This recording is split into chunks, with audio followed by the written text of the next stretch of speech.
Tamil health and beauty tips. இன்றைக்கி வந்து hair dye எப்படி பண்ணுறதுன்னு சொல்கிறேன். இது வந்து ஃபஸ்ட்டு ஸ்டெப் போடுறது. இப்போ நீங்கள் வந்து பார்க்குறது நல்லா பிளாக்காக இருக்குது. எல்லாமே நேச்சுரல், எதுவுமே கெமிக்கல் கிடையாது. அது உண்மை தான். நான் வந்து இப்போ கலக்கி வச்சுருக்கிறேன், நைட்டே ப்ரிப்பேர் பண்ணி வச்சுருக்கிறேன். இதுக்கு தேவையான பொருள் என்னென்னு பார்த்தீங்கன்னா, கரிசலாங்கண்ணியோட இலை பார்த்தீங்களா, கரிசலாங்கண்ணி. இந்த இலை எங்கள் வீட்லேயே பச்சையாக இருக்குது. நீங்கள் இல்லைன்னா நாட்டு மருந்து கடையில் கரிசலாங்கண்ணி பவுடர் விற்கும், வாங்கி வச்சு நீங்கள் இந்த மாதிரி பண்ணிக்கலாம். அடுத்தது வந்து மருதாணி. மருதாணி பார்த்தீங்களா, மருதாணி எங்கள் வீட்லேயே மருதாணி இருக்குது. அதையும் எடுத்து நான் பொடி பண்ணி மிக்சியில் கொஞ்சம் லைட்டாக, நான் வெயிலில் வைக்கக்கூடாது, நெகல்லையே உலர்த்தி பொடி பண்ணிக்கலாம். அப்படியே பச்சையாகவே அரைச்சிக்கலாம். உங்களுக்கு எப்படி தேவையோ அந்த மாதிரி பண்ணிக்கலாம். நான் வந்து இந்த மாதிரி பச்சையாகவும் அரைப்பேன், நான் இந்த மாதிரி நெகலில் காய வச்சும் செஞ்சுக்குவோம். நாங்கள் எப்படி எப்பப்போ சௌகரியமோ அந்த மாதிரி செஞ்சுக்குவோம். இதை பார்த்திங்களா, இந்த மாதிரி மருதாணி. அதுக்கு அடுத்தது பார்த்திங்கன்னா நெல்லிப்பொடி. நான் வந்து நெல்லிக்காய் பொடி போடலை, ஆனால் நெல்லிக்காய் இருந்துச்சு. அந்த நெல்லிக்காயை வந்து நான் பச்சையாகவே அரைச்சி வச்சுருக்கேன். நீங்கள் வந்து பச்சையாக இருந்தாலும் போட்டுக்கலாம், இல்லைன்னா நீங்கள் நாட்டு மருந்து கடையில் இந்த மாதிரி விற்கும், நீங்கள் வாங்கி கலக்கலாம், அதுவும் நல்லா தான் இருக்கும். அடுத்தது பார்த்திங்கன்னா கடுக்காவோட பவுட்ரு நான் வந்து பாட்டிலில் வாங்கி வச்சுருக்கிறேன். இந்தமாதிரி நிறையா வாங்கி வச்சுக்கிறது கடுக்காய் பவுட்ரு. அடுத்தது பார்த்திங்கன்னா தாண்டிக்காய் பவுடர். இது வந்து தாண்டிக்காய் பவுடரு, அது கொஞ்சம் எடுத்து கலக்கிக்கலாம். அடுத்தது பார்த்திங்கன்னா கரிசலாங்கண்ணி பவுடர் வந்து இருக்குது, அதுவும் நான் போடலை. பார்த்திங்களா, கரிசலாங்கண்ணி பவுடரு பார்த்திங்கன்னா இப்படி பார்க்கணும். திருப்பி வச்சுட்டேன், உள்ளே வச்சுருக்க தெரிய மாட்டேங்குது பேர்.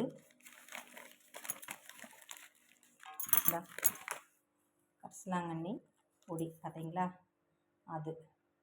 அடுத்தது பார்த்திங்கன்னா அவ்வளோதான். 1 2 3 4 5 மருதாணியோடு சேர்த்து 6 பொருள் வந்து நான் கலக்கியிருக்கிறேன். நீங்கள் வந்து கொஞ்சம் அரிசி கழுவுன தண்ணி இருந்ததுன்னா கலக்கிக்கோங்க, இல்லைனா கஞ்சி தண்ணி இருக்குது இல்லையா, அதையும் கலக்கி வச்சுக்கலாம். இந்த மாதிரி நீங்கள் ஞாபகம் வச்சுக்கோங்க. ஒன்று வந்து மருதாணி, அடுத்தது வந்து கரிசலாங்கண்ணி பார்த்திங்களா, கரிசலாங்கண்ணி பூவோடு இருக்குது பார்த்திங்களா, கரிசலாங்கண்ணி. அடுத்தது கடுக்காய், அடுத்தது தாண்டிக்காய், அப்புறம் வந்துட்டு நெல்லிக்காய் பவுடர். இது மட்டும்தான். நீங்கள் வந்து அது கூட வந்து எல்லாத்தையும் அரைச்சி, நான் பச்சையாக அரைச்சி கலக்கி வச்சுருக்கேன். ஒரு சிலது வந்து பவுடராக இருக்குது, ஒரு சிலது வந்து பச்சை கிடச்சிது. நான் அந்த மாதிரி கலக்கி வச்சுருக்கேன். கலக்கி வந்து இதில் வந்து நான் வந்து மேலே தடவிட்டு 2 மணி நேரம் விட்டு நல்லா குளிச்சிட்டோன்னு வச்சுக்கோங்க. நல்லா பிளாக்காக இருக்குது, பார்த்திங்கனாலே தெரியுது. வேறு எதுவுமே கிடக்கல, இது உண்மை தான்.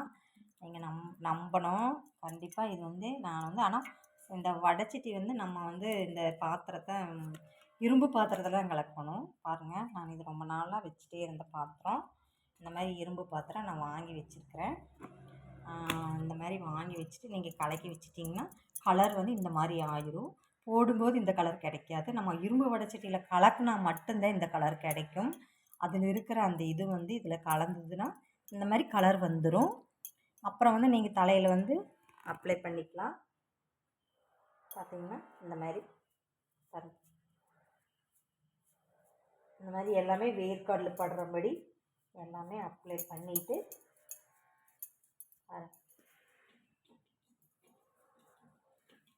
பண்ணிவிட்டு நீங்கள் 2 மணி நேரம் கழித்து குளித்து வாஷ் பண்ணிட்டிங்கன்னா நல்லா ட்ரையில் போட்டிங்கன்னா நல்லா பிடிக்கும். நீங்கள் எண்ணெயில் போட வேண்டாம், நீங்கள் முடி நல்லா ட்ரை வாஷ் பண்ணிவிட்டு ட்ரையில் போடுங்க. போட்டுட்டு ஒரு 2 மணி நேரம் விட்டு நல்லா உணர்ந்த பின்னாடி குளிச்சிங்கன்னா நல்லா முடி கருகருன்னு ஆயிரும். கருன்னு வரலைனாலும் ஓரளவுக்கு மீடியம் கிடைக்கும்.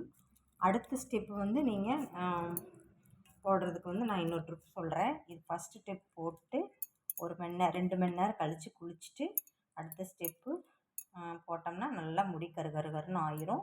இதுவே வந்து உங்களுக்கு கருன்னு தான் தெரியும். அடுத்த ஸ்டெப் போடும்போது நல்லாவே நல்ல கலர் வந்துடும். எந்த மாதிரி முடி கலராக வெள்ளையாக இருந்தாலும் பிளாக்காக ஆயிரும். நீங்கள் நம்பி இந்த மாதிரி செய்யலாம். கண்டிப்பாக நீங்கள் செஞ்சு பாருங்கள். செஞ்சு பார்த்துட்டு அடுத்தது வந்து ஸ்டெப் வந்து அவுரி பவுட்ரு செஞ்சு காட்டுறேன். இது வந்து அவுரி பவுட்ரு இது கூட கலக்கக்கூடாது. செகண்ட் டயத்தில் தான் அவுரி பவுட்ரு நீங்கள் கலக்கணும். ஃபஸ்ட் ட்ரிப்பில் நீங்கள் கலக்கக்கூடாது, செகண்ட் ட்ரிப்பில் தான் நீங்கள் வந்து அவுரி பவுடர் நீங்கள் கலந்து போடணும். இது ஞாபகத்தில் வச்சுக்கணும். நிறைய பேர் வந்து 2 அவுரி பவுடர் வந்து இது கூடவே கலந்து போடுறாங்க. அப்படி எப்போவுமே போடக்கூடாது, கலர் வராது. ஃபஸ்ட்டு ட்ரிப்பு இந்த மாதிரி போட்டுட்டு அடுத்த செகண்ட் வந்து நல்லா குளித்து வாஷ் பண்ணி போட்டு அடுத்த ட்ரிப்பு தான் நீங்கள் ட்ரையில் நீங்கள் அப்போவே வேணாலும் 2 மணி நேரம் கழித்து வாஷ் பண்ணிவிட்டு அப்போவே வேணாலும் யூஸ் பண்ணிக்கோங்க. ஆனால் இது கூட கலந்து அவுரி கண்டிப்பாக போடக்கூடாது. நிறைய பேர் தப்பு பண்ணுறாங்க. என்கிட்டயே கேட்பாங்க, நீங்கள் எப்படி 2மே போடுறீங்களான்னு கேட்பாங்க. இல்லவேன்னு சொன்னால் இல்லை நாங்கள் 2 சொல்கிறாங்க. அப்படி போட்டால் கண்டிப்பாக அதில் ரிசல்ட்டே கிடைக்காது. இந்த மாதிரி பண்ணி ஃபஸ்ட்டு ட்ரிப்பு போட்டுட்டு செகண்ட் ஸ்டெப்பு தான் நீங்கள் அவுரி பவுடர் போடணும். தேங்க்யூ. நீங்கள் வந்து எனக்கு லைக் பண்ணுங்கள், ஷேர் பண்ணுங்கள், சப்ஸ்கிரைப் பண்ணுங்கள் மறக்காமல். இந்த சேனல் பிடிச்சா நீங்கள் போட்டு பார்த்துட்டு எனக்கு கமெண்ட்டில் சொல்லணும். கண்டிப்பாக சொல்லுங்கள். தேங்க்யூ. வாட்ச்.